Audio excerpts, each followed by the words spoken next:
Fala galera, eu sou o Osvaldo, estamos aqui em mais um The Good News Cast. É um prazer ter você aqui com a gente e hoje nós vamos falar sobre evangelismo. E esse canal aqui é um canal novo, o projeto é novo e ter você como inscrito, cara, seria incrível porque vai fazer o YouTube entender que de fato esse vídeo, esse canal é relevante. Então se inscreve aí, também curte o vídeo, comenta alguma coisa, vai ser muito importante e é muito bom te receber. Eu também quero dizer que essas canecas que foram feitas aqui é por um amigo meu, a Estalo Personalizado. Se você precisa de caneca ou qualquer coisa personalizada aqui na região de São Paulo, você pode entrar em contato. O contato dele tá aí na tela e ele vai te atender com o maior prazer. Agora sim, roda a vinheta.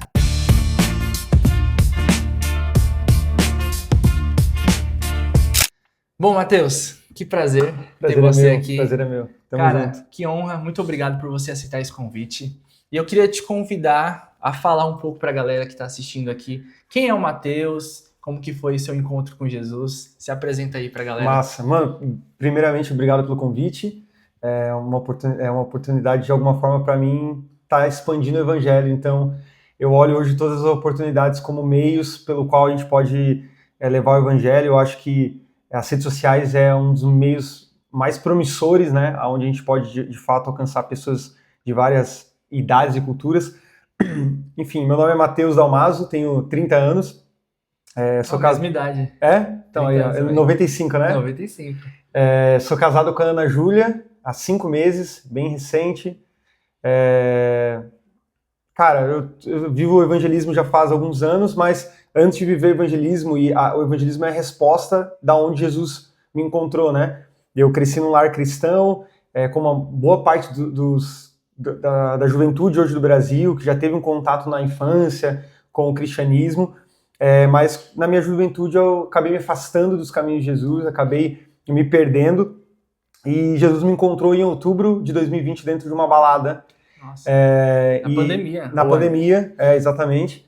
E, cara, ali começa a start tanto a minha vida mais profunda com Jesus, de não só mais conhecer Jesus, de ouvir falar, mas conhecer Jesus, de ter um relacionamento com Ele, como também parte dali um chamado de não guardar essa mensagem do Evangelho só para mim, né? Porque o mesmo Deus que, de alguma forma, me encontrou, me amou, me resgatou, me salvou, me deu um destino, Ele também quer fazer isso com outras pessoas. Uau. E ali, meio que nesse turbilhão de coisas que estavam acontecendo, a volta para Jesus, nisso eu perco um familiar, né, meu irmão falece, e aí nesse processo também o Senhor me chama para essa vida ministerial, enfim, e ali começa o start, em 2020, né, na pandemia, com o Senhor me encontrando dentro de uma balada. Legal. E, cara, desde então eu tenho pregado esse evangelho, porque aquilo que Charles Spurgeon fala, né, nós somos como mendigos que encontramos o pão, sim, e estamos anunciando para outros onde eles também podem encontrar o pão. Acho que essa é a minha vida, assim. Eu era um mendigo, ainda sou, que carece desse pão todos os dias. A única coisa que eu quero fazer eu quero falar para outros onde eles também podem encontrar esse pão que de fato mata a fome, né? Essa água que de fato mata a sede e tal. Então, muito bom. E como que foi, assim, o seu processo de reconhecer ou entender que você era evangelista? Quando você estava nesse processo ali de você já ser da igreja, você já sabia? Tinha alguma coisa ali já, algumas profecias sobre isso? Como que foi esse processo de você entrar nesse campo evangelístico mesmo e missionário? Cara, como eu cresci num lar cristão e o contexto que eu cresci, eu não tinha consciência do que eu poderia ser, né? Na verdade, quando na adolescência, eu nem tinha sonhos ou pretensões ministeriais, né? Meus sonhos eram outros, mas eu recebi uma palavra, cara, quando eu tinha uns 15 anos, eu lembro que era um missionário africano. Ele foi na minha igreja e ele me chamou, lá eu estava no banco, ele me chamou, e ele falou, cara, você é uma flecha nas nações. Eu lembro que ali foi a minha primeira palavra missionária, vamos colocar assim, apontando para esse lugar missionário. Mas com o tempo eu percebi que existiam traços evangelísticos, né? Algumas pessoas começaram a perceber isso. Cara, você é muito evangelista. Por sempre estar, de alguma forma, levando as pessoas até Jesus. Eu acho que o papel principal de um evangelista, além de equipar a igreja, é também trazer pessoas para Jesus. É ser aquele portador de boas notícias. Sim. Cara, nós temos boas novas. E eu lembro que quando eu voltei para Jesus, logo eu já estava trazendo um monte de amigos para Jesus. E eu lembro muito claro, assim, de uma mensagem que eu recebi no Instagram: cara, você é muito evangelista. E eu, tipo, nem sabia direito, assim, eu tava, né?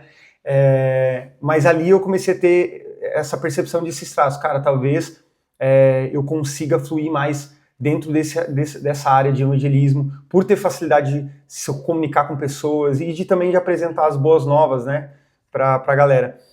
Mas começou nesse contexto, acho que das pessoas reconhecendo aquilo que já existia em mim sem eu ter percebido, né? Muito bom. E você se lembra de alguma experiência, assim, marcante nesse seu início de descoberta, ou seus primeiros evangelismos, assim, algo impactante? Cara, eu lembro que, mesmo perdido, o Senhor, de alguma forma, já tinha me escolhido. Isso é bizarro, né? O quão esse amor é profundo. Sim. Mas eu lembro que, quando eu tava perdido, às vezes eu tava, sei lá, numa festa, e aí alguém chegava a trocar ideia comigo, mano, daqui a pouco eu tava falando de Jesus pra pessoa, mesmo perdido, na festa. E eu perdido também. Sim. E eu tava, tipo... Cara, eu já fui cristão, a pessoa, meu Deus, eu também, cara, Jesus é bom, e daqui a pouco eu tava falando de Jesus, e eu lembro de uma situação que eu fui numa festa, e aí eu tava com uma camiseta da minha antiga igreja, que eu, na minha cabeça, achei que ninguém ia saber, porque era um nome bem incomum e tal, e eu lembro que a menina, nossa, essa camiseta é de uma igreja, né? Eu falei, meu Deus, e ela, eu já fui da igreja. Resumindo, a gente começou a conversar lá. No fim ela já estava chorando, falando, meu Deus, eu preciso de Jesus. Eu falei, cara, ele tem um plano na sua vida e tal.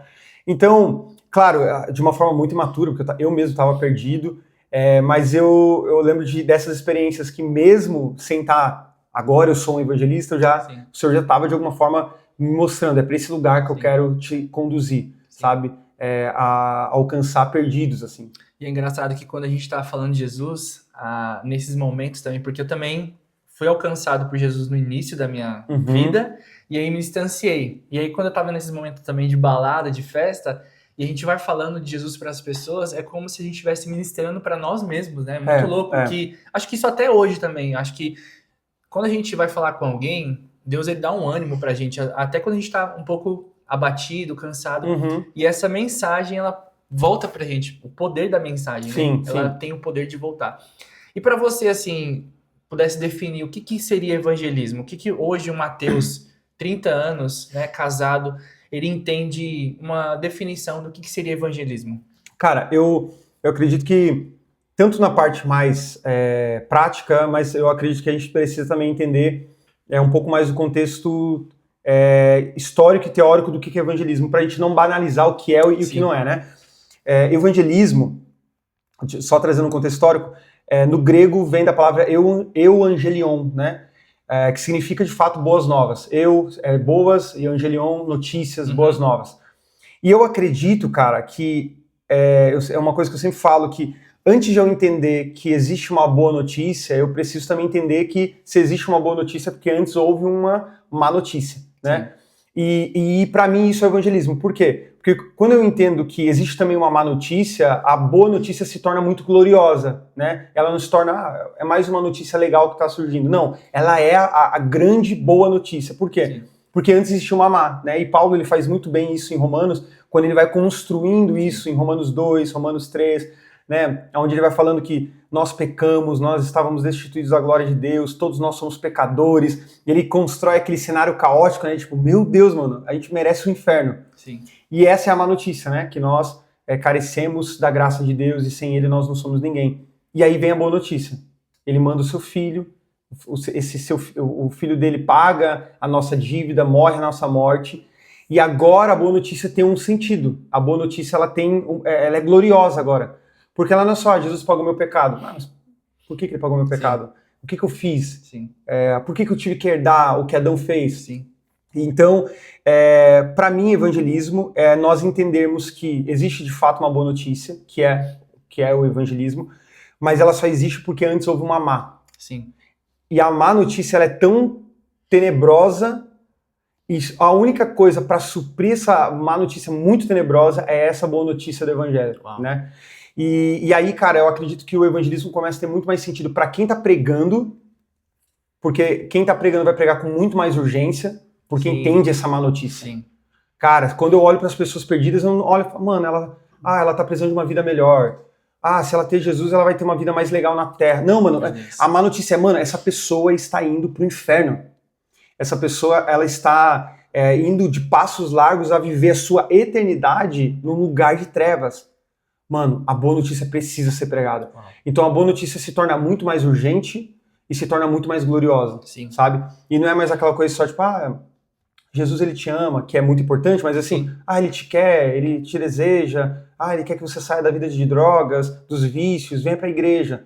Não é só mais isso, sabe, cara? É tipo, não, mano, existe uma má notícia que tá corroendo o mundo e a única boa notícia é o evangelho, sabe? E aí, mano, eu não tenho vergonha de pregar o evangelho. Sim. Porque a minha reputação já não vale, ela não tem mais importância mediante a essa má notícia que é muito grande, mas essa boa notícia que é muito grande também.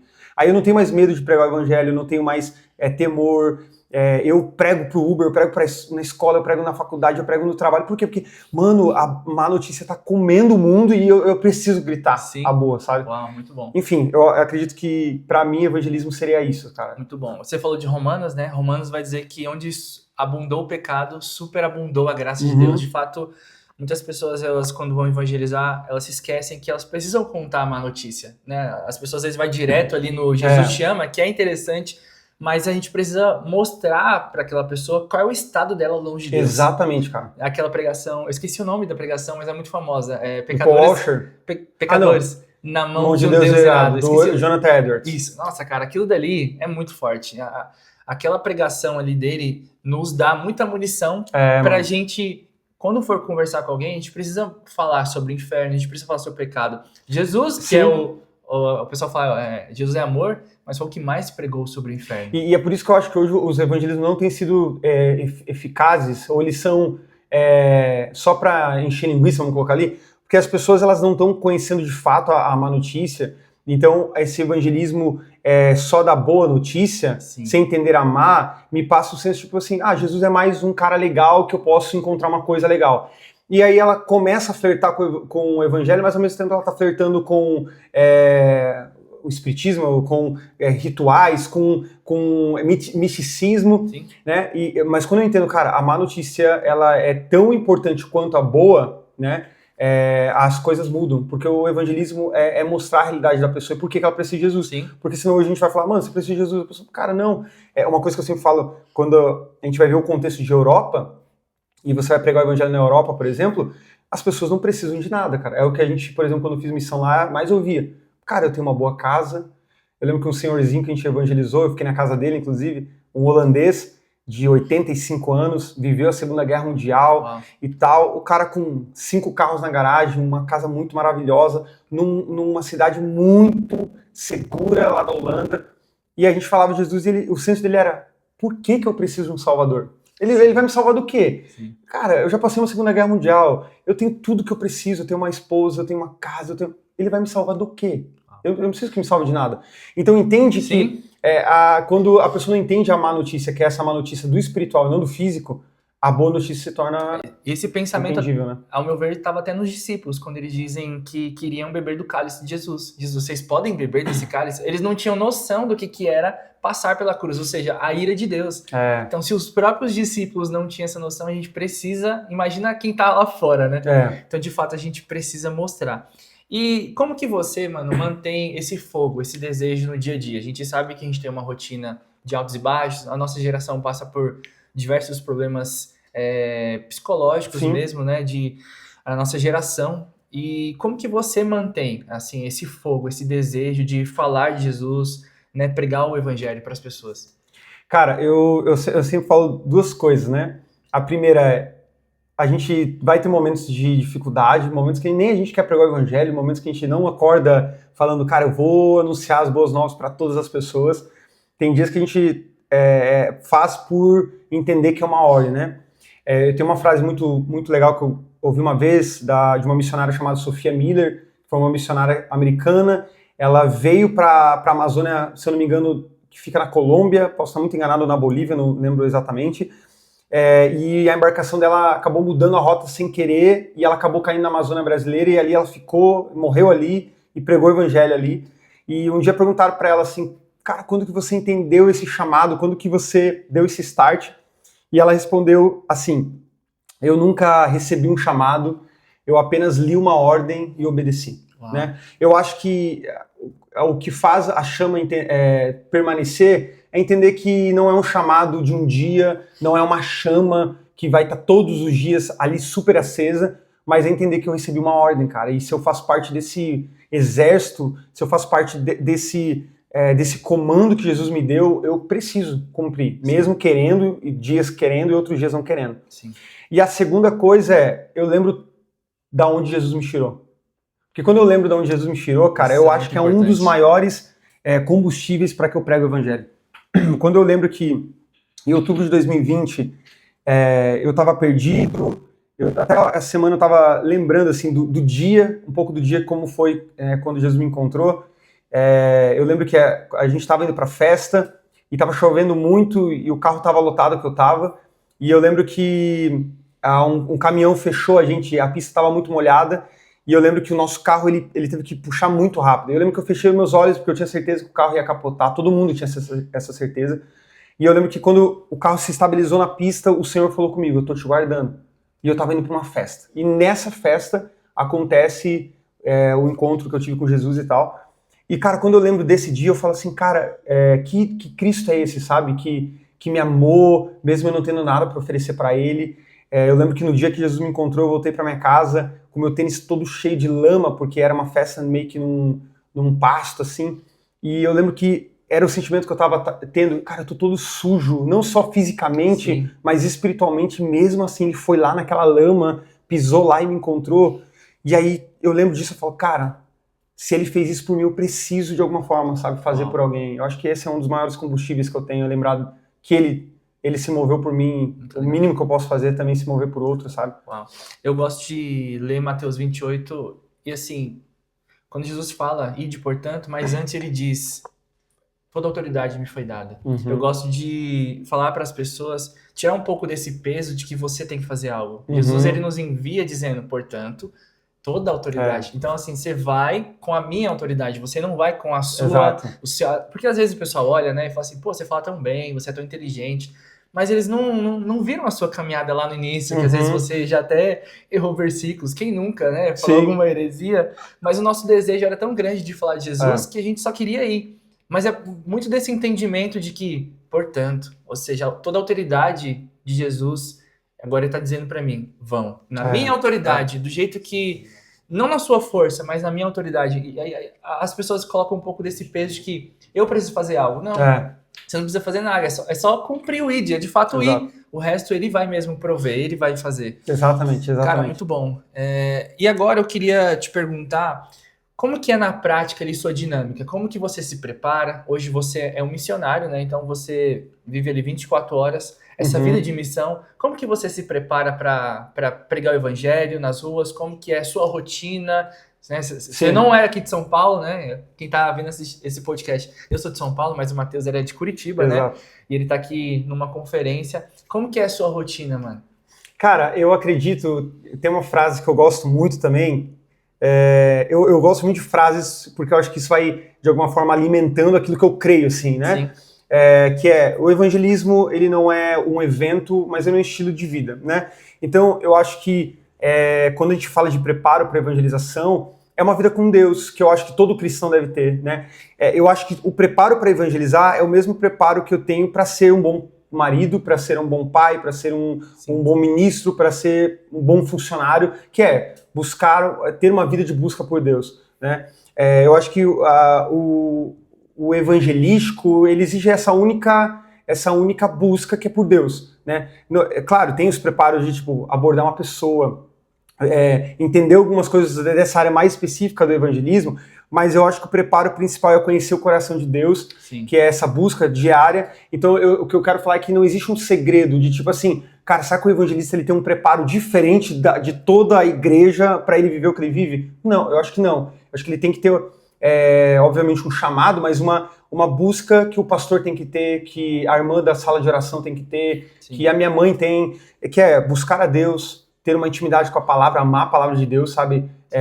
Não negligenciar a palavra de Deus. E eu acho que tudo isso vem em resposta a esse lugar de devoção, de conhecer a Jesus, conhecer o coração dele, ser conhecido por ele.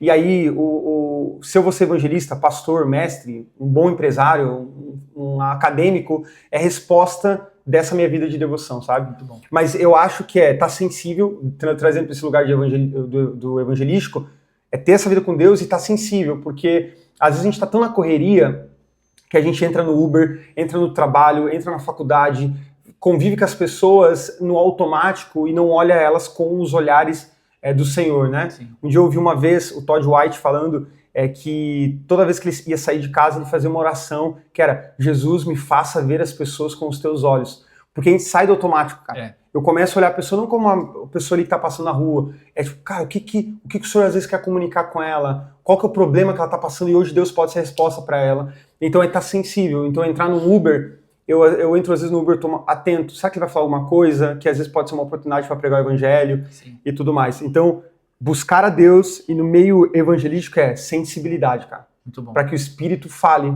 né? Porque às vezes você vai olhar pra uma pessoa e fala, mano, eu não pregaria o evangelho para essa pessoa, é muito estranha. Mas o Espírito Santo te fala algo, você fala, cara, eu preciso obedecer. Sabe? E às vezes é muito simples. Eu lembro que uma vez eu estava indo para a faculdade, quando eu estudava, e Jesus ele falou assim para mim: pergunta o nome dele, na verdade. Pergunta o nome dele. E a gente que é evangelismo, a nossa primeira abordagem é essa, né? Qual o seu nome? Eu não estava entendendo que essa era o ponto-chave daquilo que Deus queria fazer. E aí eu fui, depois de relutar muito, perguntei: qual que é o seu nome? Aí ele disse: meu nome é X, eu tô indo ali no cartório que eu vou mudar o meu nome, que eu vou fazer transição de gênero. Então, assim, naquele momento eu entendi, Deus queria lembrar a identidade dele. E eu só falei pra ele assim: cara, você pode até mudar o seu nome, mas Deus sempre vai te chamar desse nome. Esse é o seu nome.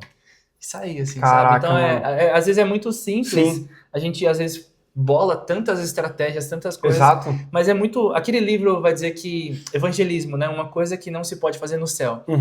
Foi um dos livros que mais impactou a minha vida a respeito da urgência do evangelismo. E ele vai dizer que, cara, é você realmente olhar as pessoas como se fosse a última vez que você pudesse ver elas. Então, será que vai ter a oportunidade dessa pessoa ouvir o verdadeiro evangelho? Exato. E aí você entender a urgência do evangelho, a urgência daquilo que Deus espera, né? Cara, muito bom. E hoje, como que funciona, assim, a sua abordagem, assim, ajudar as pessoas que estão assistindo, né? Como que você se programa em abordagens? Qual dica que você daria para as pessoas que, às vezes, põe desculpa de ter medo, não fala bem? Como você diria, pô, tá começando agora, queria evangelizar, mano. Qual que seria o primeiro passo para essa pessoa? Cara, eu acredito que essa é a maior dúvida da galera quando se trata de evangelização. E uma coisa que eu sempre... Para mim, o texto que mais se apresenta como evangelizar alguém é João capítulo 4.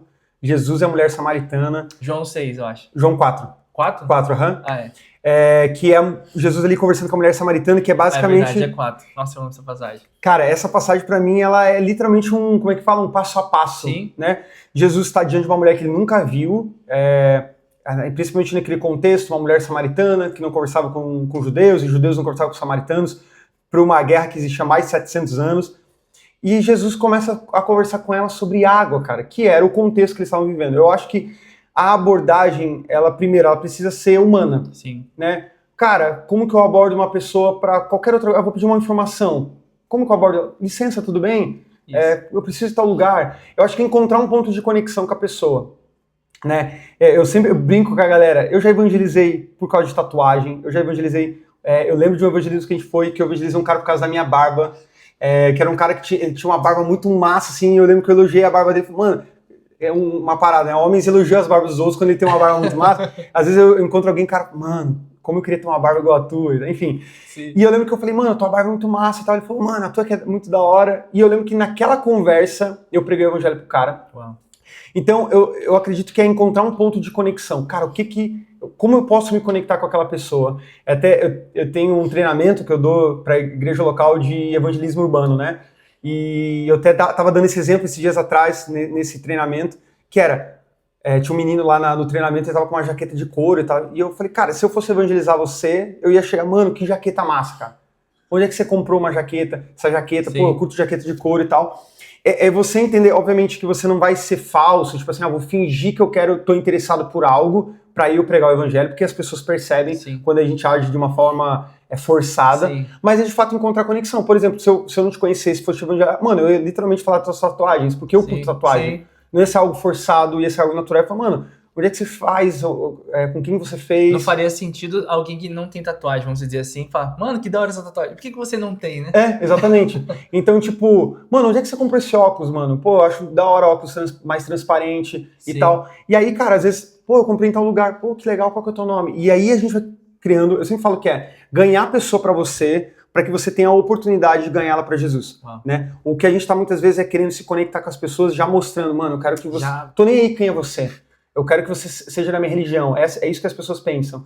Então, uma coisa que eu sempre falo primeiro, quando você sai do evangelismo, você lembra o nome das pessoas que você evangelizou?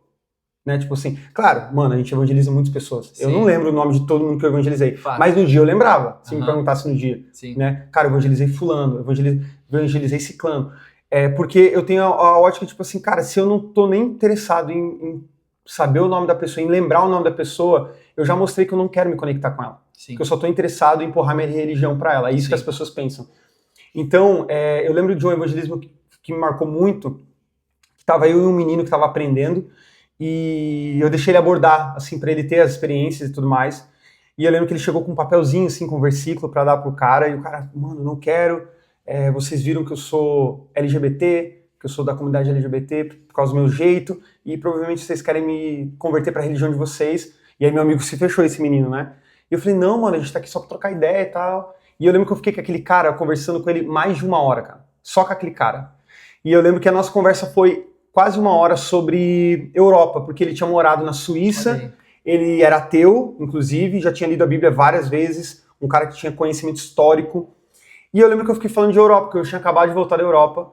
E, cara, no final da conversa, um cara que tava seco, fechado, ele olhou pra eu falei, mano, você viu que não tem nada a ver com o que... Ele, mano, eu vi, foi diferente, e eu consegui orar por ele no final. Uau. Então, eu acredito que a gente se mostrar interessante pras pessoas, se conectar com elas, cara. Porque sem pressa também, sem, tipo... Mano, qual que é o teu nome? Sem meta, né? O pessoal sai às vezes pra virar com meta. Exatamente. Oswaldo, Jesus te ama, cara. Ele quer... Calma, cara, calma. Mano, quem que é o Oswaldo? Eu acredito que tem um dos temas do evangelismo que eu ministro ouvir, talvez é uma das ferramentas mais importantes do evangelismo, sabe? Com certeza. Ouvir as pessoas, cara. Jesus começa a ouvir a mulher samaritana. Ah, mas quem que é você? Um judeu me pedindo água? E Jesus começa a ouvir ela. Até o ponto de ele conduzir a conversa a se revelar que ele era o Messias. Só que foi uma conversa, ele foi construindo essa conversa. Ele não chegou e falou, eu sou Messias, você tá com o seu 6º marido. Não, ele foi construindo uma conversa. Olha, se você soubesse quem tá te pedindo água, eu sei que pediria água para mim. Ele começa a criar um desejo da pessoa. Mano, que é esse cara? O que ele tem? Que água é essa? Entende? Então eu acho que a melhor forma de abordar pessoas é encontrar pontos de conexão com ela.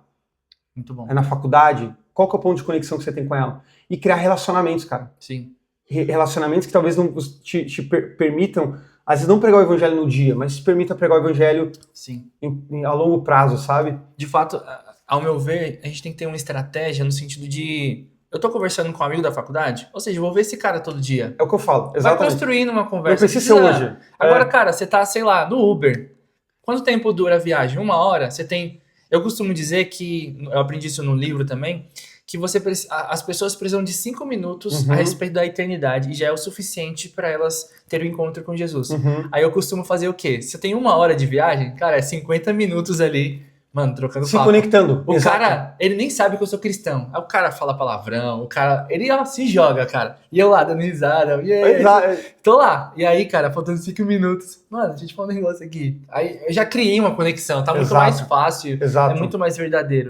Cara, porque quando você ganha a pessoa pra você, você apresentar Jesus se torna muito mais fácil porque a pessoa não vai dizer não. Isso aqui é coisa de vendas e coach, mas existe uma parada aqui, que é aquela parada, sabe? Quando você constrói vários sims, dificilmente ela vai te dar um não no final, mas basicamente quando você se conecta com a pessoa, ela já criou, o cara é legal, ele é um cara gentil, ele é um cara educado, ele é um cara receptivo. Quando eu falar do evangelho, dificilmente ela vai olhar pra mim e não quero te ouvir, porque ela tava 50 minutos conversando comigo, mano. Então, claro, tem momentos, 5 minutos que eu tenho com o cara. Mano, obviamente, esse é o objetivo. A gente foi evangelizar num festival esses dias atrás, e passou uma menina correndo e Deus falou, fala com ela. E tava eu e minha esposa, falei, amor, vem comigo. E, cara, ela literalmente já tava numa área do festival que eu não tinha mais acesso. Eu só falei, moça, eu tive que ser objetivo, senti que Deus tem algo na sua vida. E ela olhou pra mim, faz sentido. E ela já, tipo, eu quero oração. A gente orou por ela e ela foi. Foi muito rápido. Eu não tinha, vou criar uma conexão. Moça, Deus mandou falar com você, é isso. Só que com outras pessoas, naquele mesmo dia, eu fiquei horas conversando sobre o calor de Curitiba, porque estava bem quente nos dias. Então, você entender, tipo, cara, isso aqui é muito... Qual ambiente eu estou, Exatamente. Né? Muito exatamente. bom. E, cara, como que foi ali o seu processo também das redes sociais, né? Hoje você é bem ativo nas redes sociais, você posta bastante coisa. Como que foi isso, assim, de você começar a postar? Como que você organiza suas redes sociais? É algo mais orgânico? Ou você separa um dia para gravar? Às vezes a gente falou isso no início, né? Mas a comunicação hoje ela é muito importante. Você vai atingir pessoas que você não atingiria só estando nas igrejas. Como que você vê essa ferramenta? Como que você se organiza para usar também as redes sociais para Jesus, mano? Cara, é muito interessante isso, porque eu comecei a gravar vídeo pra internet antes de eu voltar para Jesus, né? Eu comecei a gravar na época da pandemia, o TikTok estava muito em alta, e eu comecei a gravar vídeo. Na verdade, eu gravo vídeo pra internet há mais de 9, 10 anos. Eu tenho vídeo falando, entregando versículo assim no YouTube, que eu obviamente não vou revelar qual é o canal, porque eu tô muito zoado. Tá ativo ainda? Tá ativo, cara. Eu perdi a conta. Mano, o pessoal acha, hein, velho? Mano, não vai achar. Eu espero que não, sei lá, né? Mas muito tempo, assim, eu sempre tive, cara, o que tenho pra pregar? Eu vou pregar. Mas começou a se tornar uma ferramenta de fato quando eu voltei pra Jesus e o Senhor falou, use, né? Eu lembro que um dia eu tava na minha mesa tomando café e eu já tava gravando vídeo pra internet e eu tinha uma sede de, cara, eu quero ser conhecido e tal. E inclusive são assuntos muito legais de se falar dentro da igreja, porque não é muito falado sobre pessoas que estão dentro da igreja e têm um anseio por fama. A gente fala muito de dinheiro, a gente fala muito de várias coisas, mas tem muitas pessoas que estão dentro da igreja que o desejo delas é, de fato, ser reconhecida. E eu lembro que eu estava na mesa e Jesus falou assim, por que você não usa o que eu tô te dando para pregar o evangelho? E naquele dia eu gravei meu primeiro vídeo, e esse vídeo viralizou. Eu tava gravando muitos vídeos, fazia meses, e nenhum tinha sido entregue, que não eram cristãos, e eu gravo meu primeiro vídeo fazendo uma oração no TikTok, e eu lembro que o vídeo viralizou, e a partir dali, em 2 meses, eu saí de, 100, 200 seguidores para 120 mil seguidores em 2 meses. Foi algo até meio assustador na época. O que eu vou postar agora, né? E aí eu lembro que nessa transição foi onde eu perdi meu irmão, que foi esse processo todo. Eu fiquei um tempão sem gravar e depois eu voltei postando no Instagram. Cara, mas as redes sociais para mim hoje é um lugar, ao mesmo tempo, de plataforma para pregar o evangelho, mas também um lugar de cuidado, assim, né? A gente tem um lugar onde a gente pode alcançar muitas pessoas, mas é um lugar onde a gente pode se perder muito com questão de comparação, né? Então, eu acho que quando a gente usa de uma forma saudável as redes sociais, de fato, para pregar o evangelho, é uma ferramenta absurda. Tem vídeos meus com 4 milhões de views de pessoas que eu conheci pessoalmente, que voltaram para Jesus por causa desse vídeo, que estavam presos nas drogas. Inclusive um menino que hoje ele é missionário, eu tive a oportunidade de conhecer ele e ele fala, cara, eu voltei para Jesus dentro do meu quarto vendo o teu vídeo. Mas ao mesmo tempo, a gente também tem que entender que eu não posso ser refém de um algoritmo, sabe? Sim. Então uma coisa que eu faço, eu não tenho programações de postagem, eu até já tentei ter isso e fugir disso, porque eu vi que eu comecei a ficar refém de mano, eu preciso postar, eu preciso fazer, esse vídeo não deu certo, então esse vídeo foi mais bênção porque ele alcançou mais pessoas. Não, cara, sabe? Então, cara, eu acho que é um lugar muito, muito incrível, mas por ser uma plataforma, a gente tem que cuidar muito, sabe? Pra gente não se perder em meio aos views, aos números, aos likes, às curtidas, e achar que Jesus está me aprovando porque um vídeo deu certo, e às vezes não sabe? Sim. Ou que Jesus não está me aprovando porque o vídeo que eu postei não alcançou tantas pessoas quanto eu achei que deveria alcançar, entende? Sim. Hoje o Instagram, ele tem conteúdos verificados, né? A gente sabe que se a gente fizer daquela forma, ele vai viralizar. Sim. E isso é o perigo, ao meu ver. Quando a gente começa a cair nesse lugar de que, cara, eu preciso fazer isso para viralizar, eu preciso me moldar, que é totalmente aquilo que Romanos vai dizer, não se amoldem aos padrões desse mundo. E a gente começa a se moldar nas redes sociais porque é o que viraliza, é o que dá certo e as pessoas começam a buscar. Até falei com o Aidan, acho que foi quinta-feira, sobre um vídeo que ele postou E é, tipo assim, cara, o Aidan tem bastante seguidor também, e você vê, entrega pouco conteúdo, Aham. né? De algumas pessoas, assim, e Sim, aí, enquanto outra pessoa grava um videozinho dançando, cara, sim, sim, explode, né? sim. E a gente entender esse discernimento, por que Jesus nos chamou pra isso? Como eu sou muito ativo também nas redes sociais, eu falo para as pessoas que, cara, se você quer usar as redes sociais, tente usar ela pra produzir, não pra consumir. Uhum. Porque se você for usar pra consumir, você vai ficar ali, ó. Aham. Cara, vai ficar consumindo, consumindo, aí entra a comparação. Ah, eu vou fazer assim. Mas para produzir é diferente. É você pegar, eu vou entrar ali para entregar algo. Eu vou entregar algo do É. Senhor, eu vou entregar uma mensagem, não para. Cara, uma coisa que eu percebo é, como você falou, a gente vai entendendo o algoritmo, a gente vai entendendo o que dá certo, o que entrega, e esse é o perigo. Eu conheci muitas pessoas que começaram genuinamente evangelizando, falando de Jesus nas redes sociais, e entendeu o que deu certo. E se você abrir hoje o Instagram dessas pessoas, elas literalmente todos os dias postam o mesmo estilo de vídeo. Sim. E isso é um perigo, por quê? Porque eu acabo não se tornando mais sensível à voz de Deus. Porque se Deus fala assim pra mim, mano, para tudo e faz um vídeo falando sobre isso, eu vou olhar e falar, ah, mas isso aqui não dá tão certo. É. E aí é um perigo. Então, eu, Mateus, é que isso é um padrão do Mateus, né? Às vezes eu posto um vídeo e dá super certo. A tendência de eu fugir desse padrão de vídeo é muito grande. Porque para eu não me tornar refém desse padrão, agora eu tenho que postar sempre assim, porque se eu postar um outro tipo de vídeo, não vai entregar, porque o meu algoritmo ficou entendido que eu só posto vídeo assim. Então, cara, você vai ver, eu tenho vídeo correndo, eu tenho vídeo de café, eu tenho vídeo pregando, mas ao mesmo tempo eu tenho vídeo com a minha esposa. E, cara, vai ter vídeos que vão super dar certo, porque às vezes você vai falar de algum assunto que tá muito em alta, e outros nem tanto, e tá tudo bem. Sim. Né? Ontem eu brinquei com os meninos, a gente saiu do culto, que eu tive o privilégio de falar sobre evangelismo, e aí, cara, saiu um corte lá, um vídeo lá, mano, editei o vídeo e tal, nem assim, dentro do carro, postei. Daí eu olhei e falei, caraca, 00:30 eu postando o vídeo, né? E, cara, mas assim, a lógica poderia ser, cara, eu não vou postar, não é um horário bom, vou postar amanhã, 6 horas da tarde, é o melhor horário, vai alcançar mais pessoas. Só que, cara, claro, eu não estou falando que a gente também vai fazer de qualquer jeito, as redes sociais e tal, mas é que para que a gente não fique refém. Sim. E eu, Mateus, isso é algo meu, eu às vezes prefiro fazer coisas que fogem do algoritmo, porque eu entendo que se Deus se entregar porque foi o Senhor, entende? Sim. Mano, se um vídeo que eu postei 00:30 for entregue, não foi porque foi o algoritmo, porque eu postei um horário ruim, com pessoas que não vão engajar, então foi o Senhor. E também se não entregar, tá tudo bem também. Cara, um dos choques de realidade que eu tive, Oswaldo, foi um dia que eu tava numa mesa, há anos atrás, e eu tava numa mesa que se a gente somasse, cara, tinha assim, ó, sei lá, 10 milhões de seguidores, fácil. Gente com 1 milhão, 2 milhões. E eu lembro que naquela mesa, a conversa era assim, cara, o meu vídeo tá batendo tantas visualizações, e o outro, mano, eu tô batendo tantos seguidores, e o outro. E todos cristãos, né? E eu lembro que foi exatamente isso que eu senti, assim, cara, eu não quero isso pra minha vida. E aí, naquelas mesmas semanas, eu me conectei com algumas pessoas, eu até cito essas pessoas que são homens de Deus, que eu amo muito.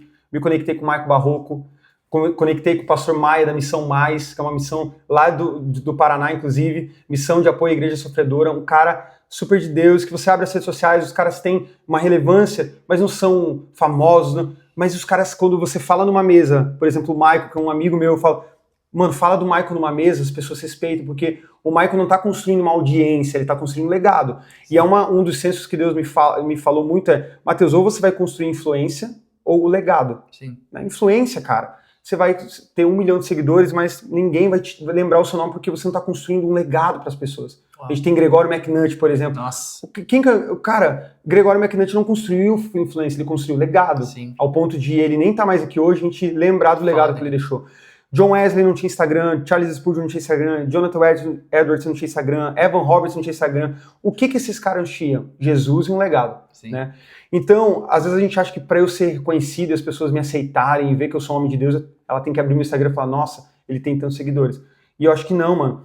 Então, hoje eu tento fugir disso, porque também é um lugar que eu guardo no meu coração, porque a minha adolescência e a minha juventude foi ser sempre busca de fama. E por isso que eu falo que é um assunto que tem que ser falado, porque eu lembro que eu estava numa mesa uma vez e eu falei assim, cara, meu sonho sempre foi ser famoso. E eu lembro que todo mundo me olhou e tinha uma menina, ela falou, cara, eu também sempre tive esse sonho e nunca eu vi alguém falar sobre. Porque a gente fala, mano, meu sonho é ser milionário. A gente guarda ali, né? Daí, pô, milionário, guarda teu coração, mamon. Ah, meu sonho é ter uma Porsche, sei lá. Meu sonho é viajar o mundo e tal. Só que a fama, cara, é algo que a gente até mascara. Não, a gente tem que ter muita influência por causa de Jesus. Relevância, né? A mensagem tem que alcançar novas pessoas. Exato. E, cara, eu lembro quando eu era adolescente, se alguém me perguntasse, Matheus, você quer ser rico? Eu, mano, não tinha desejo de ser rico, eu não tinha desejo de... Mano, meu desejo era, cara, sair na rua e alguém me reconhecesse. Esse era meu desejo.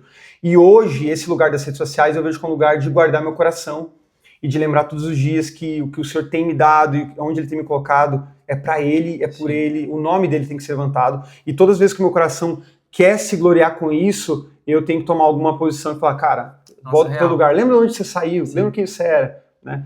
Eu acho muito importante você falar isso, porque às vezes as pessoas elas mascareiam a fama como só um senso de tipo, não, eu tô levantando o nome de Jesus. Eu lembro quando eu batia seguidores no início, eu postava, olha, não é seguidores, é almas. Cara, e a gente tá mascarando algo pra no fundo a gente saber que a gente só tá tipo, nossa, eu tô ganhando seguidor, eu tô sendo reconhecido. E a gente usa termos cristãos pra dizer, olha como Deus tá me aprovando, sabe? Então, sim. Muito bom. Enfim, é um lugar... Eu sou formado em publicidade e propaganda. E uma das minhas maiores crises também é que a gente estuda técnicas para fazer a coisa acontecer. Então, eu sei como fazer acontecer muitas coisas. E Deus, ele me confrontava demais no início. Porque no início ali você sabe a técnica e você fala, nossa, mano, Jesus vai se agradar disso daqui, dessa excelência, disso daqui. Aí, tá, mas tá com o coração errado. Aí já o projeto acabava. Então, assim, por exemplo, esse projeto aqui, eu tenho 11 anos de cristão. Ele já poderia ter acontecido há muito tempo. Mas eu não tava com o coração no lugar certo. Então ele tá acontecendo agora, sabe? Agora eu sou pai, tô bem mais maduro. Glória a Deus, de fato, a gente precisa entender esse lugar de o que agrada a Deus, mano. Sabe? Deus se agrada das pessoas conhecerem a palavra de Deus? Sim. Mas a maneira como a gente tá fazendo. Eu lembro que em 2023... Deus, mano, foi o tempo que eu mais fiquei sem as redes sociais. Fiquei 440 dias. Foi mais de um ano sem as redes sociais. E de fato eu não coloquei tempo, igual, sei lá, vou ficar sem as redes sociais tanto tempo. Não, eu vou ficar sem. E quando Deus dizer pra eu voltar, eu volto. E nisso demorou 440 dias. E uma das coisas que Deus falou pra mim, nesse período, é não entristeça o Espírito Santo. Sabe? Não entristeça o Espírito Santo. Só se lembre disso. Cara, isso foi o, assim, hoje eu digo que é a minha base. Eu sempre se lembro disso. Oswaldo, o que você tá fazendo, só se lembra de uma coisa, não entristeça o Espírito Santo, sabe? De fato, ele é uma pessoa e ele tem sentimentos. Às vezes você fala, pô, mas eu tô fazendo tudo pra Deus, mas o seu coração não tá nele. Mano. De fato, a gente tem que ter um coração nele. Eu lembro que eu tive uma experiência uma vez, que foi essa experiência uma das que mais me marcou. Eu tava num culto e eu lembro que tava um momento de adoração muito, muito poderoso. E eu lembro que eu tava com as minhas mãos levantadas assim, e o Senhor falou assim comigo, Mateus, a sua mãe é conhecida aqui, né? E eu lembro que eu comecei a refletir quem que era a minha mãe, né? E eu sempre falo isso nos lugares que eu vou, porque é muito poderoso pra mim. Eu lembro que, refletindo quem era minha mãe, eu falei, cara, minha mãe, ela é uma empregada doméstica, que passa a semana inteira limpando casa de pessoas diferentes. Ela frequenta uma igreja na esquina da casa dela, uma Assembleia de Deus. Minha mãe tem 400 seguidores, 200 seguidores no Instagram, não sei. E, cara, a minha mãe, eu lembro quando eu morava com ela, eu lembro de ouvir minha mãe de madrugada levantar, ir pra sala e orar. Então, cara, eu acho que a gente tem que ter esse coração de entender que, mano, eu não sou conhecido, as minhas redes sociais não me tornam conhecido por Jesus. Talvez me tornem conhecido para um povo, para uma cidade, mas Jesus não me conhece, ele me conhece além das redes sociais, né? E eu lembro que naquele dia eu falei assim, cara, quem sou eu, mano? Perto da minha mãe, tá ligado? Eu tenho talvez uma influência, mas a minha mãe é gigante. Eu lembro por exemplo, Charles Finney, que foi um dos grandes avivalistas dos Estados Unidos, ele tinha um cara que caminhava com ele, chamado Daniel Nash, que é um cara que ele está enterrado na beira de uma estrada nos Estados Unidos. Ele tinha uma igreja que ele pastoreava que não existe mais, depois que ele morreu. Ele tem um livro escrito sobre a vida dele, que é um livreto muito raro de encontrar, mas Daniel Nash era um cara que ele ia uma semana antes para os lugares que Charles Finney ia pregar, e ele alugava um quarto, ele ficava lá gerando em oração. Quando Charles Finney chegava, a história conta que Charles Finney pregava para milhares de pessoas, as pessoas eram atraídas pela pregação de Charles Finney. Então, eu acho que Deus também está levantando pessoas como Daniel Nash, que talvez não vão ter uma influência, não vão ser famosas, mas vão estar gerando num lugar de oração, sabe? Sim. Então, eu acho que isso é muito importante, cara. A gente tem que ter esse senso. Sim. Cara, se Deus te deu uma rede social, te deu uma influência, use isso para a glória dele. E também entender que se Deus chamou para um lugar de oração, mano, esse lugar é tão precioso quanto um lugar de influência, sabe? Glória a Deus, mano. Nossa, muito bom. Cara, se você pudesse, pra gente encerrar, deixar um conselho pra alguém que tá assistindo, às vezes não evangeliza, não tem talvez essa vida com Deus, um conselho que você daria e talvez não, um versículo que também que te marca, que marcou a sua vida. Cara, 2 Timóteo, capítulo 4, o texto que eu falo da minha vida, assim, foi o texto que Deus me chamou. Paulo fala, né, Timóteo, prega o evangelho, esteja preparado em tempo e fora de tempo, pois haverá um tempo em que não suportarão a sua doutrina, mas com coceiras nos seus ouvidos começarão a buscar mestres que falam aquilo que eles querem ouvir, né? Permaneça no evangelho, cumpra, ele fala, inclusive, isso, cumpra plenamente o ministério que o Senhor confiou para você. Eu acho que seria esse versículo, cumpra plenamente o ministério que o Senhor confiou a você. Mateus, o Senhor me chamou para a faculdade, cumpra plenamente aquilo que o Senhor te chamou. Mateus, o Senhor me chamou para ser um pastor de uma igreja local, cumpra plenamente. Mateus, o Senhor me chamou para evangelizar as nações, cumpra plenamente. Independente para o que o Senhor te chamou, não cumpra pela metade, não cumpra mais ou menos, não se entregue 99%, se entregue 100% para isso, cara. Para que você desfrute 100% do que Deus tem para você também, sabe? E eu acho que a gente está vivendo essa época de pessoas que estão buscando mestres que falam aquilo que nós queremos ouvir. Então que nós possamos ser portadores de boas notícias que vão pregar o único e verdadeiro evangelho, sabe? Glória a Deus, mano. Glória Acho a Deus. que é isso. E, mano, onde as pessoas podem te acompanhar? Fala um pouco aí sobre a sua música também que você está lançando, pra galera poder assistir. Cara, meu Instagram é o Mateus Dalmaso, né? Dalmaso com S. Meu canal de YouTube eu tô tentando movimentar ele um pouco mais com canções e tudo mais, que é algo que o senhor também tem me entregue esses últimos tempos, que também é Mateus Dalmaso. E no Spotify agora também com a minha nova canção, provavelmente quando vocês forem ver já vai ter lançado, mas provavelmente vai ter lançado 2 até lá. Mas é Mateus Dalmaso também, e me acompanhem lá, vai ser um privilégio de alguma forma edificar a vida de vocês. Muito legal. Vou deixar aqui na bio para vocês clicarem. Foi um prazer, cara. Tamo junto. Muito obrigado. Obrigado, mano. Deus abençoe. Deus abençoe. É nóis.